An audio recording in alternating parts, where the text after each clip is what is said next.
cause I thrive. I might just blow your mind tonight. I'm so hyped, but it's no hype. From this height, it's direct hits on sight. I'm your type, lend me your ears to show you that there's something in me. I'm not giving up, I'm standing right here, holding these days hostage, and I'll make this my year. We turning fear into love, and the love's in the air. I love doing this cause nothing compares, nothing can share that same type of feeling when you feeling and flare. They can't catch it, it's havoc. I rip to a tear, switch the scenario, my stereos, I leave them impaired. Variables start to change and they're all in my range. I just gotta grab it, it's all mathematics. Every step is drastic, I make it fantastic. I'm trying to take your breath away, asthmatic. This is live through the stereo. Go and let it blow, blow through the stereo. I'ma let them know through the stereo. Yo, here we go through the stereo, stereo. This is live through the stereo. Go and let it blow, blow through the stereo. I'ma let them know through the stereo. Yo, here we go through the stereo, stereo. Yeah, just nod your head with it, so explicit and vivid. Every image is intricate, intimate. I put my all into it, no scrimmage and no rules. I'm a pro tool, hear my heartbeat, beat into the vocals. I'm so loco, lost my mind, oh no.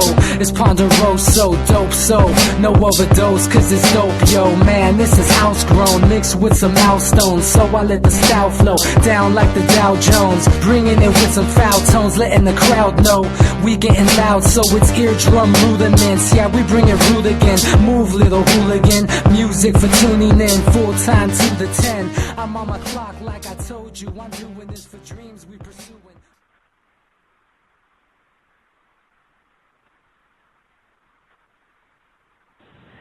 Hey everybody, welcome back to the Anti-Media Radio Show. Once again with your host, Nick Bernabe, here on UCY.tv and the antimedia.org/radio. Thank you all for coming back. I'm really happy to be back. Took Monday off. Sorry I didn't give everyone a heads up. I kind of spaced it. Yeah, well rested, ready to get back to kicking some establishment ass this week. Man, so many things going on, especially up in North Dakota, continuing with the protest against the pipeline. Native American tribes are coming together in mass, led by the Lakota Sioux, which, historically speaking, has been one of the more, I don't want to say militant, but the more, a little more of a resistor when it came to the American imperialism, or I don't know what you want to call it, European imperialism, when they came over and started taking the Native Americans' lands and stuff. The Lakota have always historically been one of the tribes to really put up a lot of resistance, so it's not really surprising to see what's going on up there. And, you know, the good news is that the media is finally covering it a little bit. I saw some headlines about how the protests turned violent and stuff, and, you know, I've been watching some video about what went on over there, and it really does seem like the protesters were provoked. I mean, they sick dogs on them. I mean, ridiculous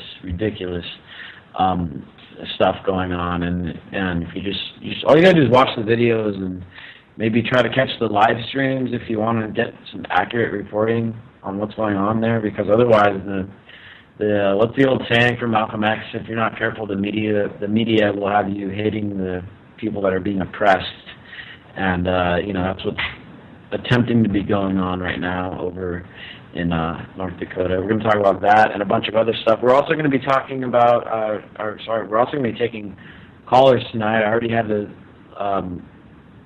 let one caller go, but I just wanted to get the ground rules out there before we start taking a bunch of calls. If you do call in, the number is 718-717-8296. If you call, make sure to mute your microphone, turn off the radio, and you can listen to the show. And when we're ready to talk to you, we'll go to you by your area code. If you are making noise before we go to you or anything like that, we're going to have to drop the call. Also, last week's show on Wednesday, we had some awesome callers.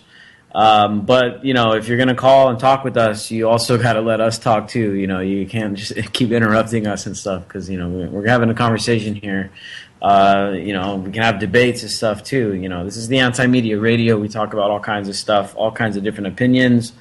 You know, some of the callers, you want to talk about some random stuff, that's fine, but, let us talk as well. That's one of the problems we've had in the past.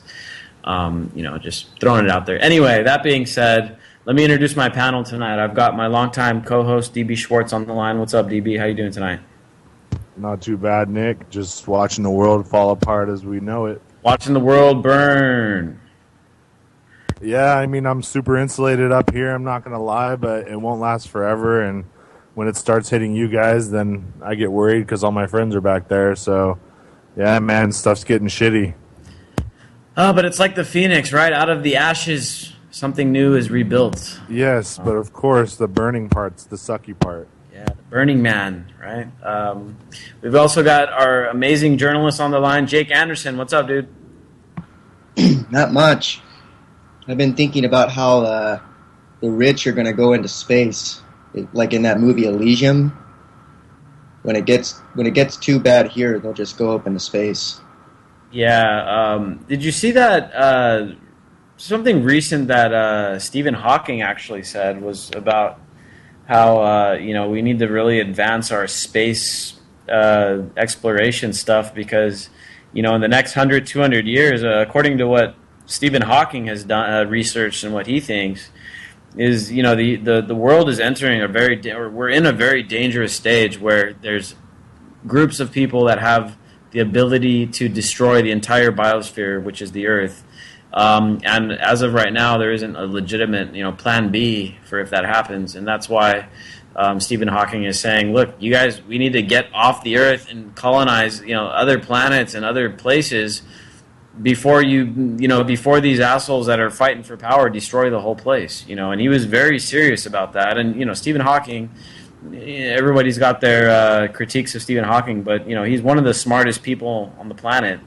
And when he says stuff like that, I think it is definitely time to listen.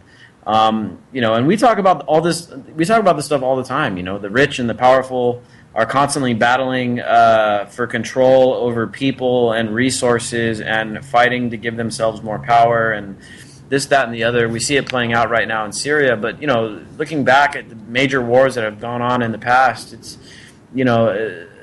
a very, very dangerous situation right now with, human beings being the flawed entities that they are, human nature, and, human beings are messed up. Something went wrong in evolution, and, human beings are very imperfect. But for the first time in history, we have human beings have the power to really damage the entire world and ruin it for good. And it's not a very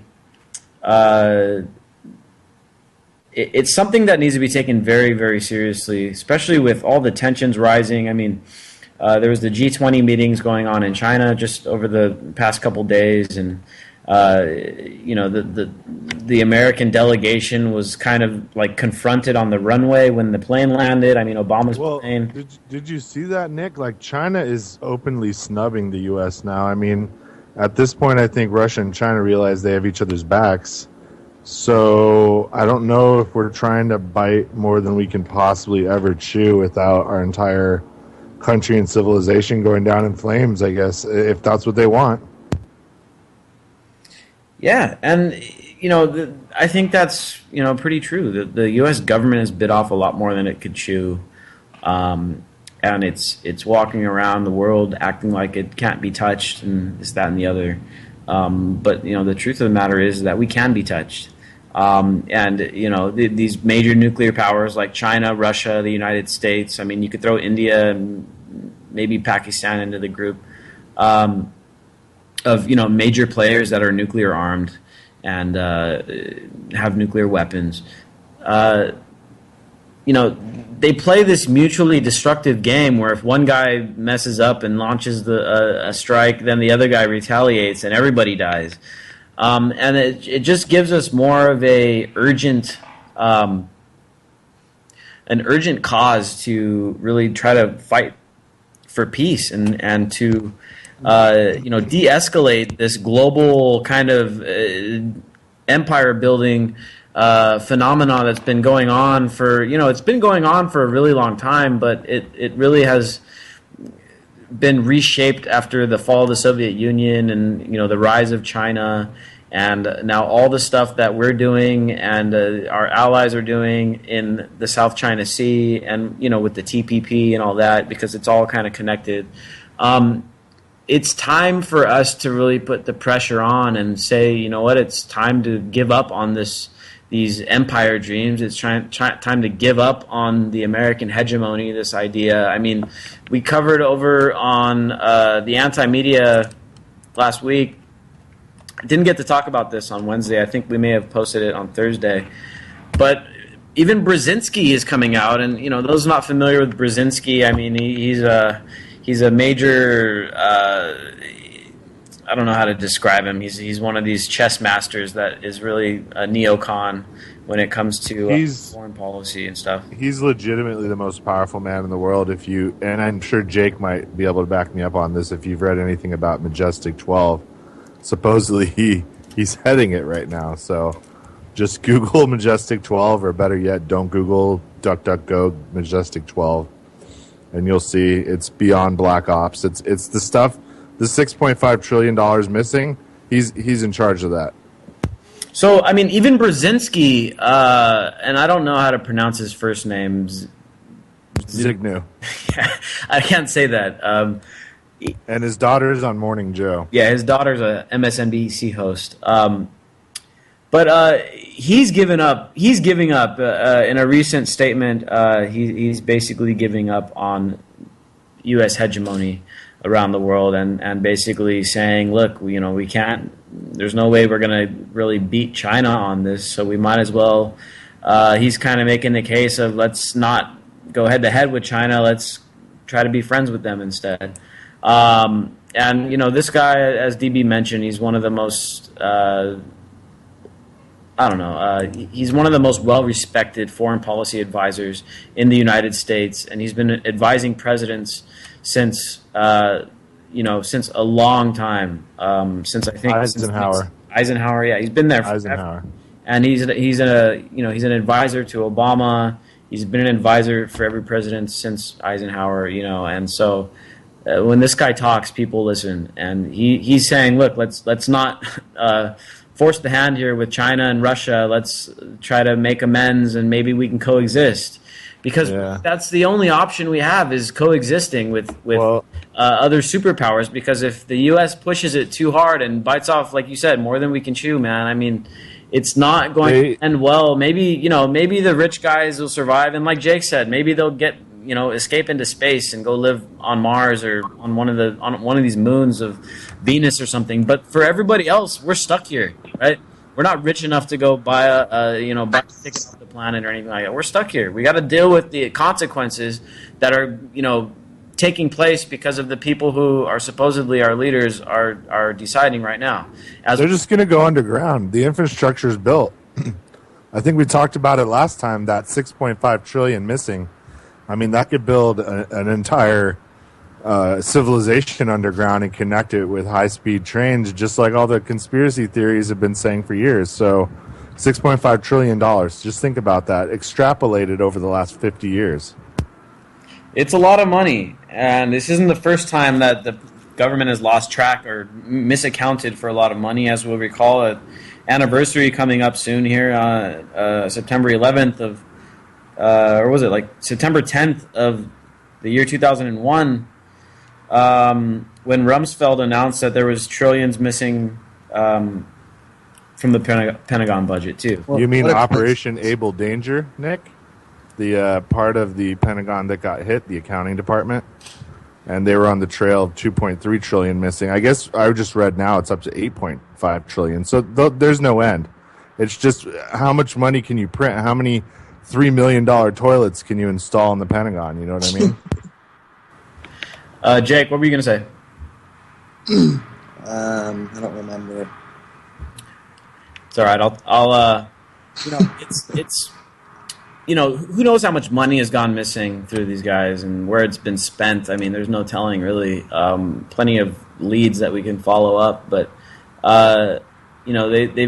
we've been robbed blind, man, for a long time, and the U.S. public can only bend so far before it breaks, and I think we're right on the cusp of that, because and you know, this is exactly why a guy like Trump is able to gain the popularity he's gaining, because we're on the brink of giving up. I think the people of the United States, they've just been put through so much, and yeah, we've still got a huge standard of living advantage over a lot of people around the world, but this country has gone from something that was extremely powerful legitimately to being something that is built on a house of cards.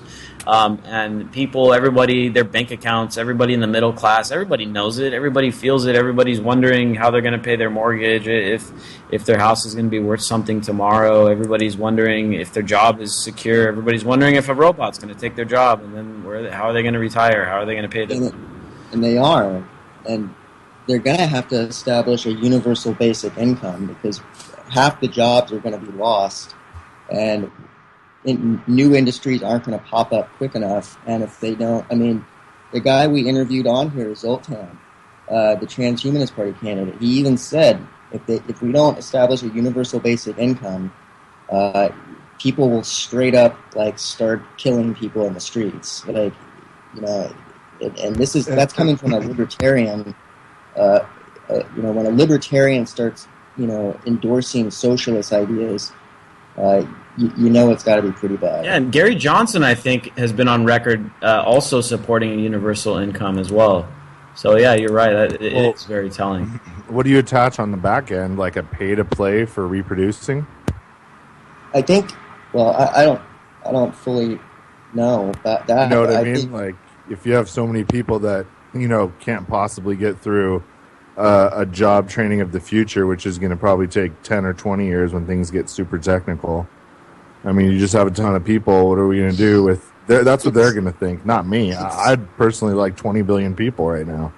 I think Zoltan and people like that imagine it as a libertarian dream in which people are basically free to live in leisure because robots are doing everything. And instead of working these back-breaking 50-hour work weeks, humans educate themselves and start, you know, using nanotechnology, using 3D stuff to, you know, start becoming more entrepreneurial and actually, you know, adding to the world. Now, that's a little bit of a utopian vision, but I think that's what they want, at least. Yeah, I mean, you know, it's going to be an interesting future. The other thing that is like crushing people right now, and this has been a big topic, especially in the wake of the Bernie Sanders campaign, is the student debt. And that's another thing that is really crushing the spirit of the American working class and the middle class, is all this debt everywhere, man, and all this rising costs of everything and stagnant wages. You know, I just don't know how much longer people are going to put up with it. I mean, one more or two more election cycles. You know, is Trump the last hurrah, the last hope candidate that's going to come around and let everybody down, and then, you know, people finally be ready for some real change? Or is it going to be Hillary Clinton with the no change, status quo, let's maintain everything that's been happening for the past 30 years and blame Russia and keep the Cold War going type of, you know, zero hope candidate? I don't know. But something is going to have to give really soon, because I think the American people, judging especially by this election cycle, are really fed up and tired of it. I think the millennial generation it's a generation unlike any other, that is very, you know, socially accepting and not huge on, you know, going after Russia. They're not huge on, you know, chasing down terrorism all around the world. I mean, sure, they're kind of apathetic to it at the moment. But what they don't understand is that, I guess, part of the reason why the college is, you know, part of this huge debt issue that they're facing, not only with student loans but elsewhere, it has to do with, you know, this global war on terror and all the money being spent on that. I mean, it's just absolutely insane. We just covered a story on the Anti-Media today, a couple stories about some of this ridiculous spending. The U.S. nuclear weapons program is going to cost $85 billion to upgrade, and then the Syrian rebel who has kidnapped a British journalist, shot him twice. In fact, he kidnapped two British journalists, shot one guy twice. The guy still works as a war correspondent for the Times in the UK. He recognized this guy in a picture of, you guessed it, CIA-backed moderate Syrian rebels. So, we're sending money to these quote-unquote moderate Syrian rebels when many, many, many of them are not moderate at all. I mean, this guy literally kidnapped a journalist and shot him twice, and now he's getting funded and armed by you and me. I mean, yeah, it's by the CIA, but, we're paying for it in theory, and so all this ridiculous spending is just going nuts. I mean, the huge naval buildup over in the South China Sea. I mean, what would you do if you were China? I mean, if the world's strongest military had a massive naval buildup all around your coastline, I mean, what would you do? Just, oh no, they're just doing it to make sure freedom is free. Freedom stays free and make sure democracy is good. I don't think so. I don't think if you were China, you would be thinking that. If the strongest military in the world was building up around your fucking coastline, you'd be thinking the same thing. You'd be wanting to build up your military to counterbalance it. And that's what's going on. You'd probably be, wanting that 4,000 tons of gold that you loaned the U.S. right before World War II started and Japan took over Manchuria. You know what I mean? Maybe you'd want, all the money in the world back. Yeah, and so when are they going to start calling in their debts? When are they going to start calling in all that money they've, given the U.S. government to do its, dirt? Maybe they already have, Nick. Maybe that's what this whole thing's about. Maybe they're trying to get it back. Who knows? I'll tell you what, though. These guys are in the U.S. are really adamant about this pipeline getting built, and over on Hillary Clinton's website, it says right there that she's going to stand up for Native communities and honor treaties with Native Americans and the U.S. government, etc. And she's been nowhere to be seen on this Dakota Access pipeline controversy, which is, like I mentioned at the beginning of the show, quickly turning violent. A lot of media reports are saying that it's the Native Americans provoking violence. From what I've seen, the video I've seen, live video, it tells a different story about, provocations going on. Obama was asked about it over in Laos, which is another geopolitical mess that was created over there in Southeast Asia. I don't know if we've got time to go into that tonight, but it came sort of around the Vietnam War era. We dropped a bunch of bombs over there. I think it was engineered by Henry Kissinger, if I'm not mistaken, who is imminently about to endorse Hillary Clinton as well. Anyway, Obama was over there promising them, $80 million to help clean up the bombs. But from what I heard, there's like 100 million undetonated bombs over there laying around, and people step on them all the time. Kids get blown up. Really bad situation over in Laos. But anyway, Obama was over there, and he was asked about the Dakota Access Pipeline, and he had no answer. He played dumb. He just basically, my administration has done a lot for Native Americans. I don't have any specific answers for you on this Dakota Access thing, but we do a lot for Native Americans. But he just deflected the question.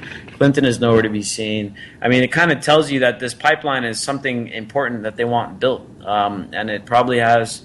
Again, going back to the geopolitical implications. I mean, the U.S. wants to develop its oil industry to the maximum. If you haven't noticed that in the past couple of years, you should take note. I mean, all this right-wing propaganda from Fox News that Obama is anti-oil, it's all nonsense. I mean, the guy, you could call him the fracking president if you wanted to, because that is his legacy.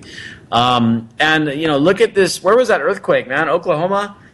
Nebraska? One of these Midwest, Bible Belt countries, they're now experiencing earthquakes, something that they really never had before, and uncoincidentally, they're happening all around these fracking areas where they're injecting water into the ground, cracking the surface of the earth open to extract gases, I guess it's not that big of a surprise to find out that they're causing earthquakes.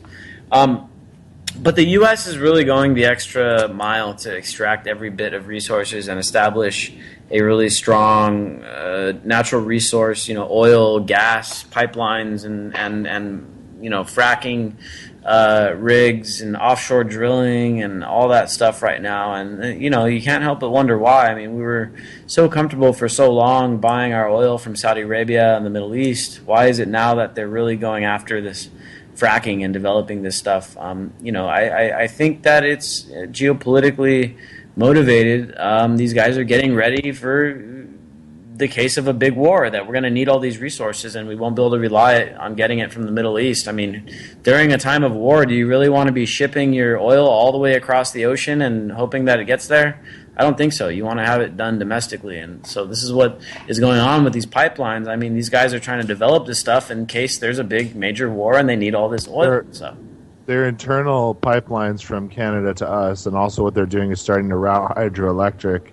So you're exactly right, Nick. They're making the interior of the country basically as hardened as they can, and they expect a grid shutdown. So if you have money for any alternative way of generating power, now would be the time to look into that.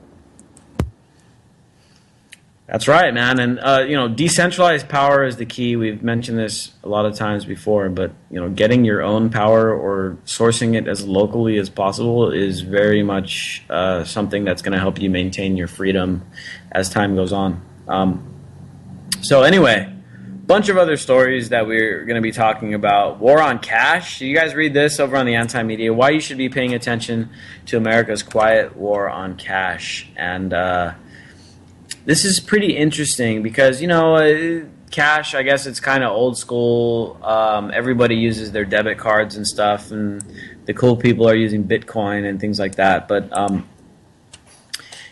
what people don't realize about cash is that it's a way to maintain anonymity. It's a way that kind of starves the state of tax revenues, because a lot of people that run small businesses that deal in cash don't report their earnings and they don't pay taxes on it.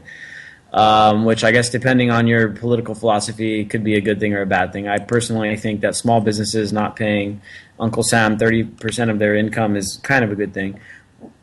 But the government, led by central banks, and it's not only in the U.S. but all around the world, is trying to do away with paper money. They're trying to completely do away with it. They're trying to make everybody have just electronic money, debit card, bank account digits, and stuff that's not actually tangible.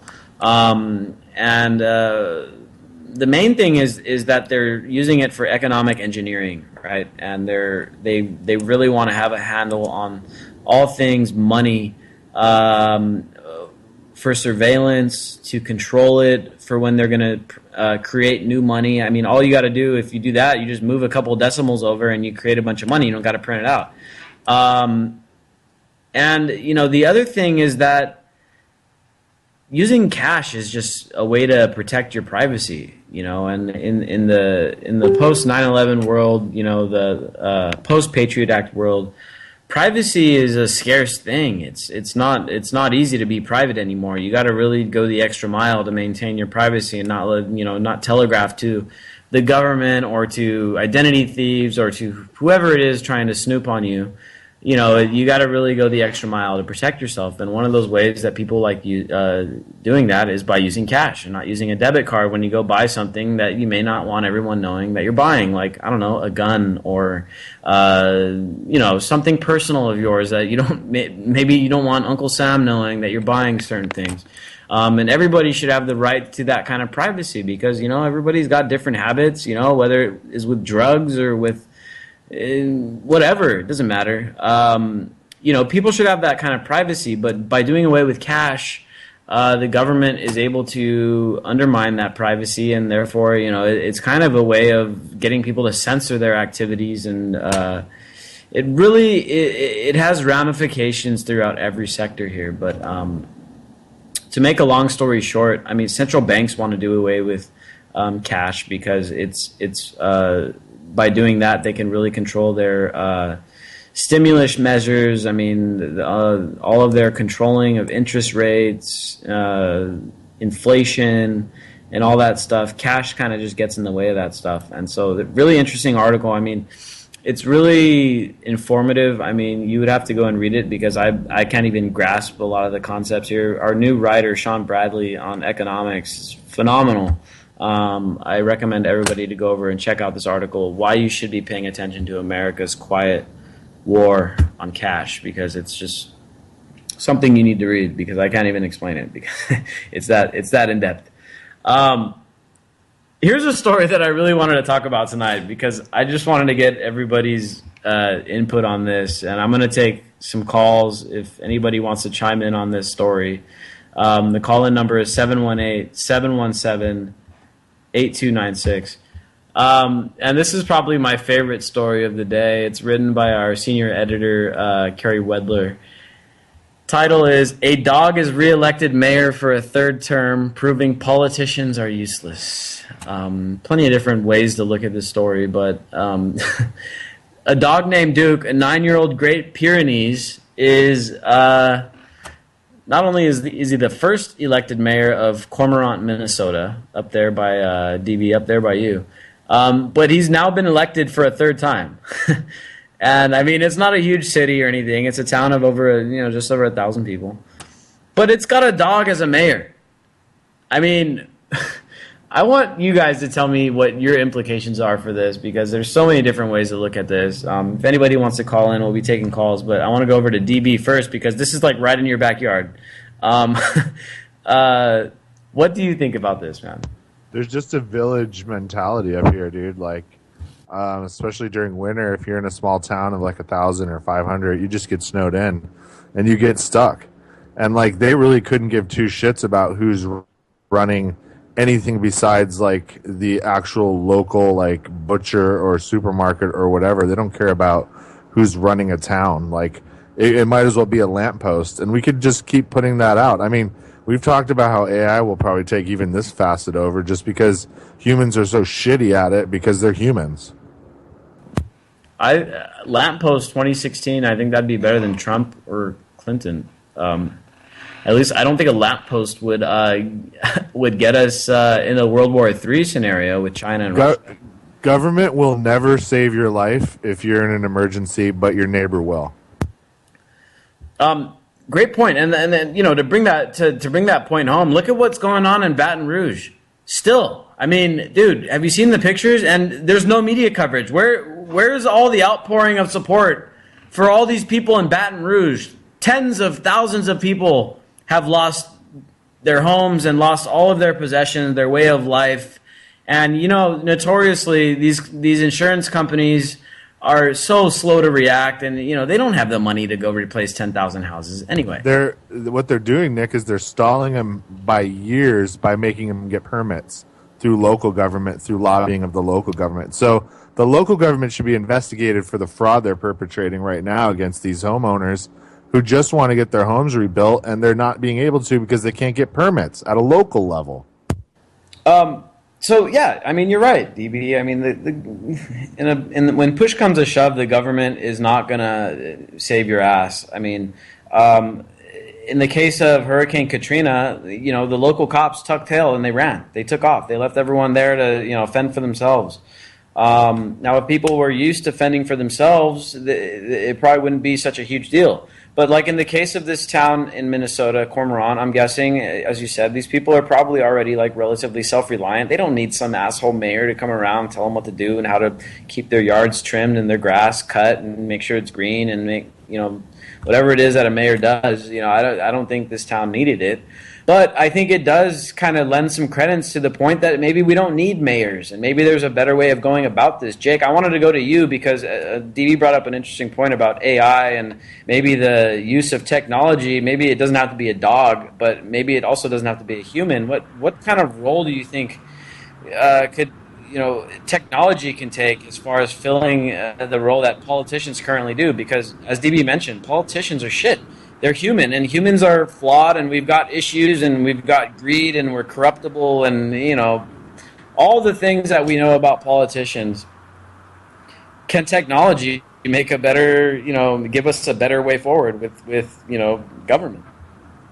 Well, I don't foresee AI politicians, running for office and winning anytime soon, but I think what could happen, probably in 20 or 30 years is this, the same thing that's happening right now with the integration of AI into the lawyer's arsenal of tools. So they'll use an artificial intelligence program to basically as an assistant to speed up and analyze a bunch of things. And I think politicians will end up, as AI advances in 20 or 30 years, it's just going to be, everyone will be using it. It will be ubiquitous. And as it continues to grow, it will just simply be easier for them to use AI to, kind of predict scenarios, do risk assessment. They're already trying to use a supercomputer to NASA's. The Department of Defense is already trying to use a supercomputer to predict how large groups of people will behave based upon certain social factors. So as AI starts taking that over and exponentially outgrows our capacity to do anything really, they will be, for all intents and purposes, running the show in terms of they'll tell us like, is this possible? Is this possible? And I don't want to say that they're going to end up ruling the world because I have no idea. But they will certainly have a large role in government in 30 or 40 years. There's no doubt. So, whether it's a dog or whether it's a computer program, these things have the possibility to disrupt the oligarchy, I think. And the problem is that according to research papers and according to my own anecdotal evidence, and everybody can tell you, politicians are corrupt, they're greedy. We've got an oligarchy in the United States. That's been confirmed by several studies.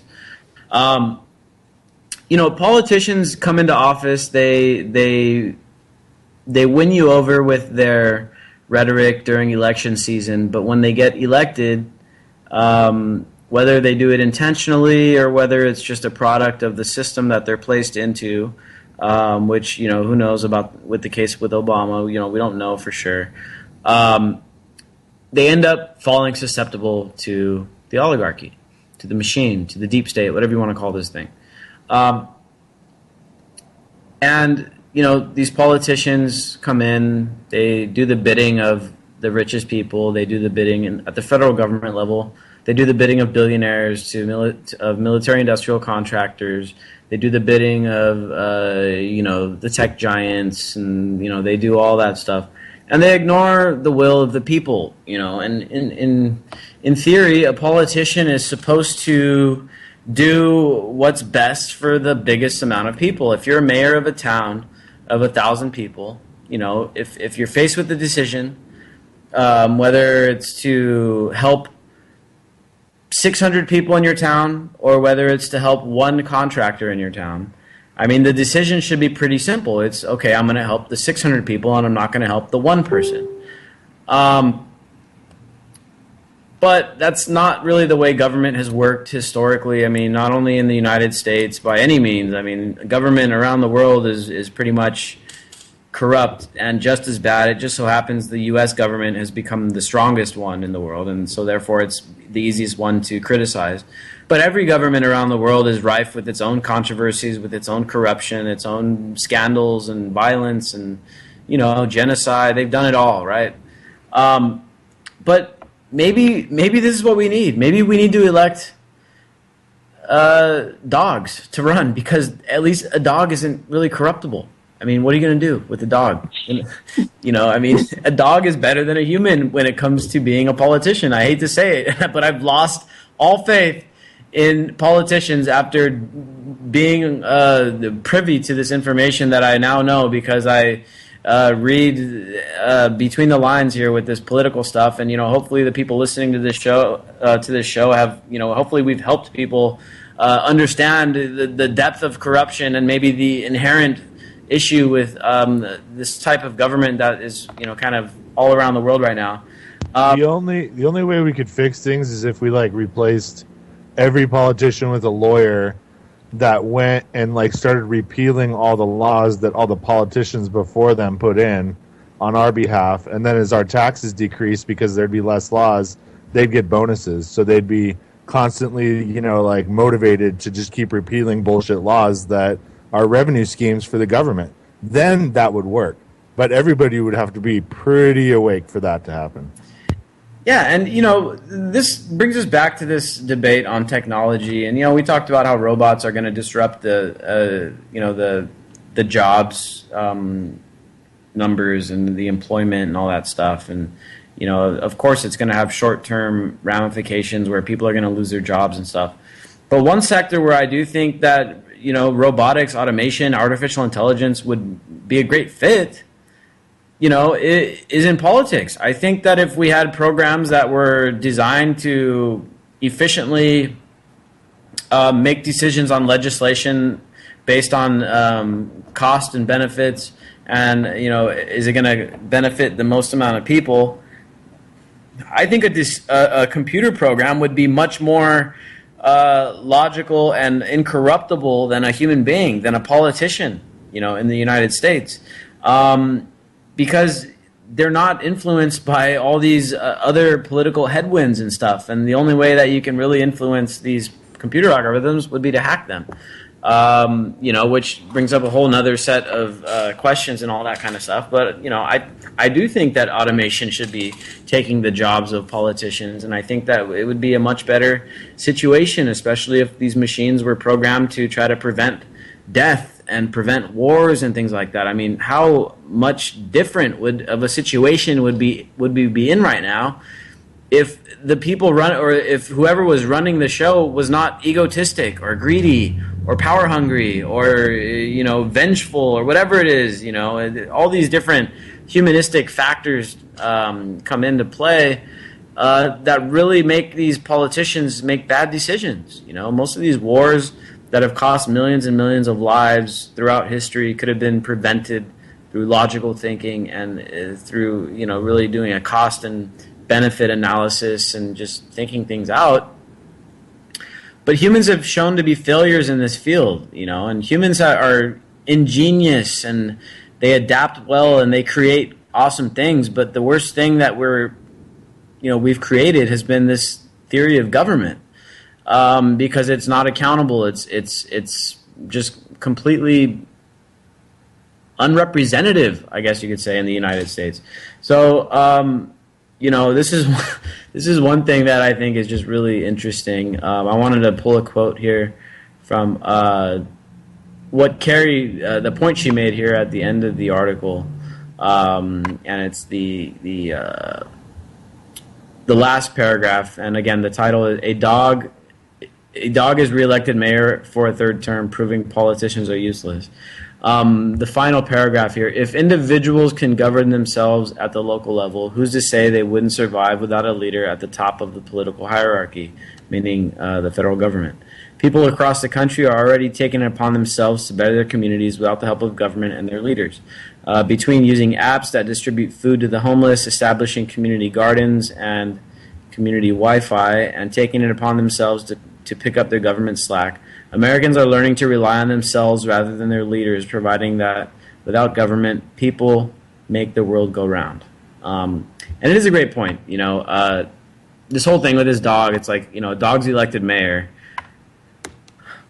I guess the prevailing thought here by, I don't know, the baby boomer generations, oh my God, there's a dog, the whole city's going to fall apart, but that didn't happen. And, here's the funny thing here, because this dog, his name is Duke, he's a Great Pyrenees. He's not the first animal mayor in the United States. In fact, we've got a very colorful history with electing animals to political office. In fact, there's a cat named Stubbs that currently presides over Talkeetna, Alaska. He's been serving there for years. He's well renowned in the community. That I recently saw an article, a couple mainstream websites covered it. I think the Wall Street Journal covered it. But I mean, he's known for never raising taxes. He never invades on anybody's privacy. He never tells you what to do. He did get into a scuffle with a dog not too long ago, but that's another story. April the cow served as mayor of East Sound, Washington from 2011 to 2012. A beer-drinking goat named Clay Henry III served as mayor of Lajitas, Texas until 1992. According to a local resident, he was the best mayor they ever had. And so this isn't a isolated incident here with this dog, but it's kind of a lighthearted take on really the role of government. Do we need a heavy-handed government telling us, what to do and how to live, or don't we? I lean towards the side of the spectrum where I don't think we need all that, because they've proven themselves to be, inefficient, corrupt, and all those other things that come along with heavy-handed governments and centralized bureaucracies and that kind of thing. So I don't know. Interesting story I wanted to bring up. Dog as a mayor. I wouldn't mind a dog as a mayor of San Diego, man. Our mayor sucks out here. But yeah. What else? Oh, the pipeline company, going back to this corruption issue, and then tying it back in with this pipeline up in North Dakota, the Dakota Access Pipeline. The company behind it is heavily involved in buying political influence, apparently. They've got their own super PAC. They donated almost $1 million in between 2014 and 2016 federal elections. So this company is going around, and not only are they getting sweetheart deals. I mean, we mentioned this in the last show. They didn't even have an easement set up at the Army Corps of Engineering land, which itself is disputed land that the Native Americans claim is their land anyway. But the Army Corps of Engineers maintains control of that land.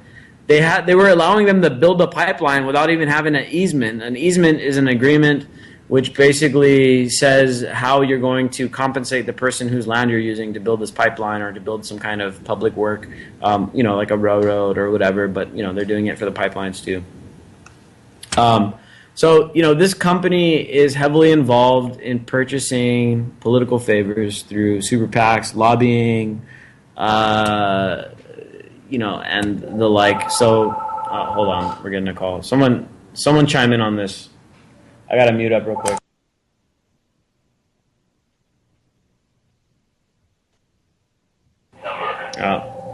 You guys hear me? Sorry, we're getting a phone call at the office here. So yeah, I mean they're basically the same old tricks with all these big industries. Lobbying officials, getting sweetheart deals, and now they're using eminent domain to take people's land to build this pipeline. And eminent domain is only supposed to be used for improving, doing a public work, something that's going to benefit the public in general, or national security, though, Nick. Yeah, and that's what they're doing it under. So you were spot on with what that pipeline's being set up for. Yeah, and so this is a big issue here.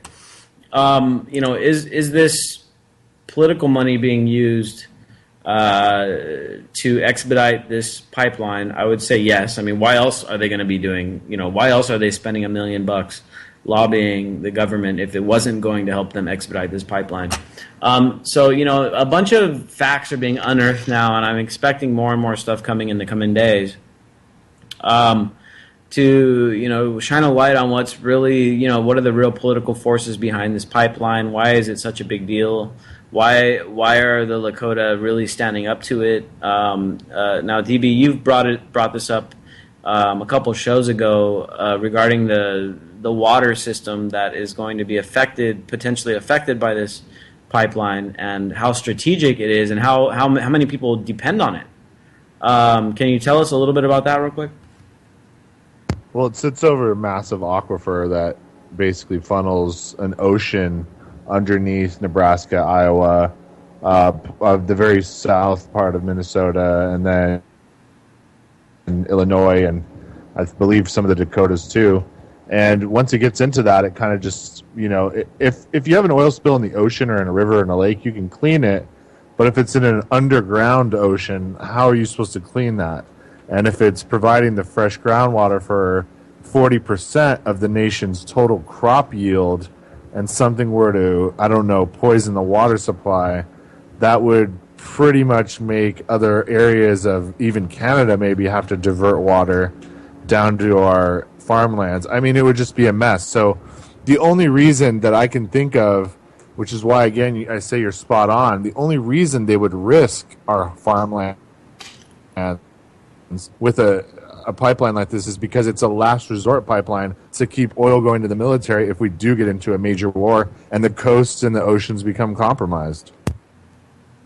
Yeah, so this is a big deal with the water supply for a lot of the country, a lot of the food supply. I mean, if this thing gets built and it does end up damaging the waters, like DB is saying, I mean, think about the food costs going up. 40% of our crops could be affected in the United States, and a bunch of people's drinking water could be affected.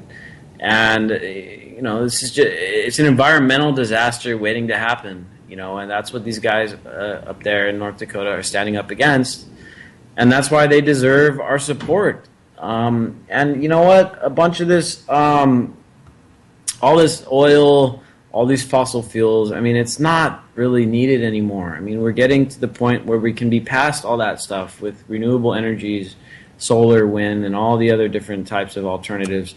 We don't need this fossil fuel, man, and it's damaging the environment. It's just all around, not good for anything, really, other than providing us quick, cheap energy that is highly centralized and exploited by a handful of companies and profiteered to the rest of us. We all pay exponential prices for this stuff.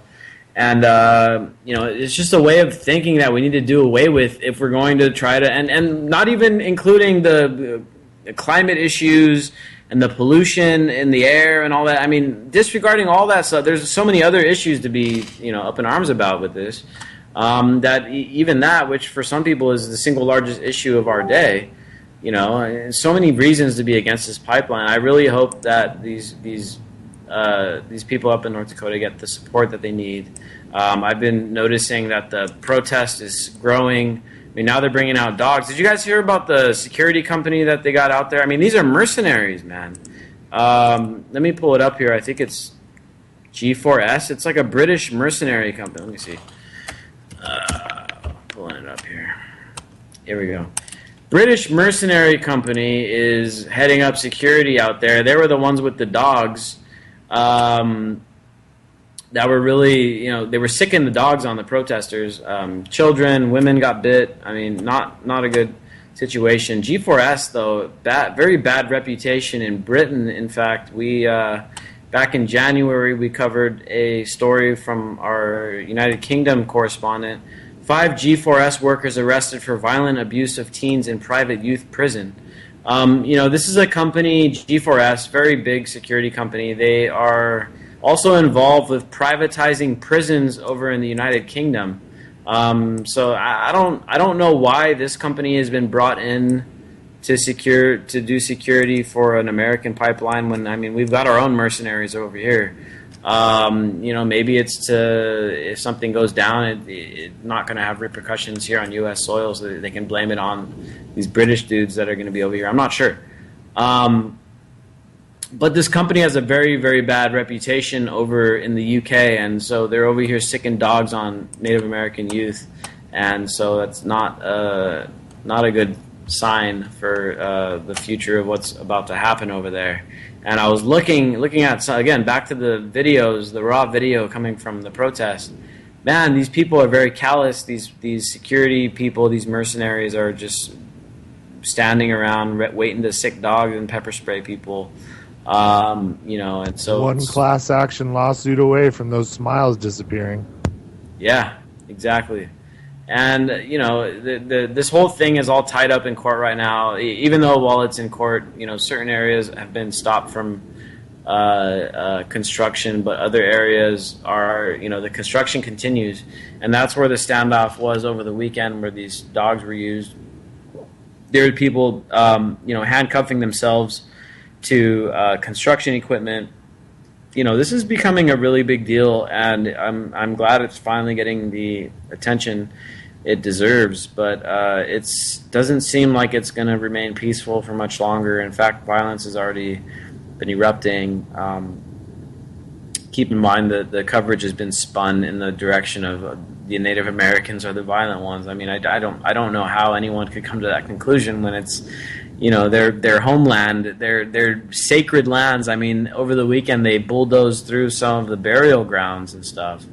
I really don't see how anyone could believe that that the Native Americans are being the aggressor here, other than the corporate media, which in many ways, in one article that I covered recently, showed how a lot of these media companies have deep ties to the oil industry. Even MSNBC, which is considered, the standard bearer of liberal media. I mean, MSNBC has deep ties to the fracking industry, the oil industry, and then the expected Fox News, Wall Street Journal have people that write for them that literally are on the payroll of big oil. And so the media companies have a vested interest, many of them have a vested interest in having this pipeline built.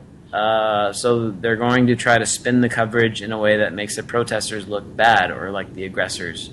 So keep that in mind. Since we haven't really talked about the presidential election, and this thing is coming down, we're getting pretty close here. It's only, it's November is when the election is. We got 2 months before this thing happens. So how many years is your exit plan, Nick? What's that?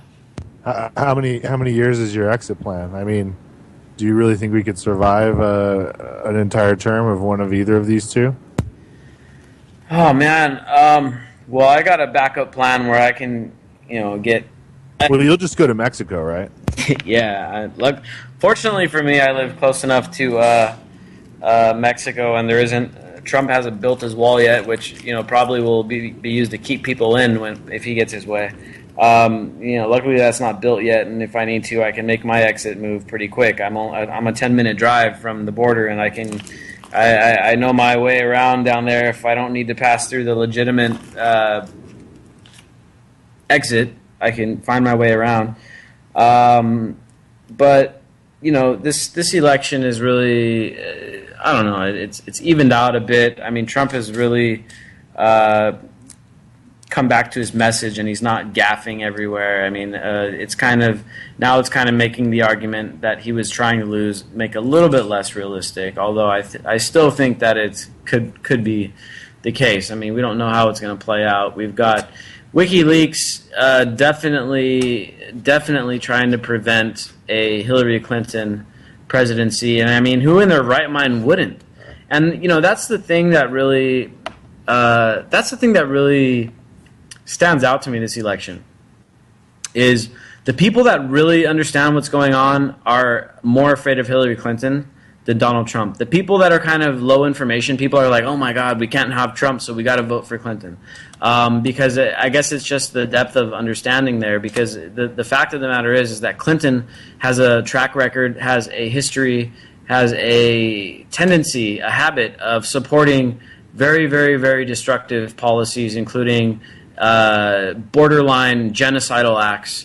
In fact, thanks to some of the emails that we had released from regarding the Libyan, the overthrow of Libya and Gaddafi and all that, is that Hillary Clinton was informed about some of these Libyan, quote unquote rebels actually committing genocide against black African Libyans, because all of the opposition believed that all the black people were loyal to Gaddafi, so they were actually literally rounding up black people and killing them in Libya. Clinton was made aware of this, and she turned the other way, and so it not.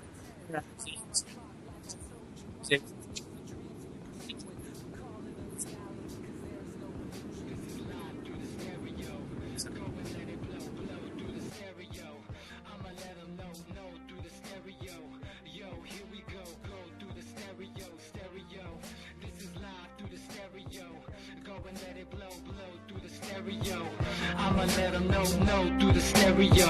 Yo, here we go through the stereo.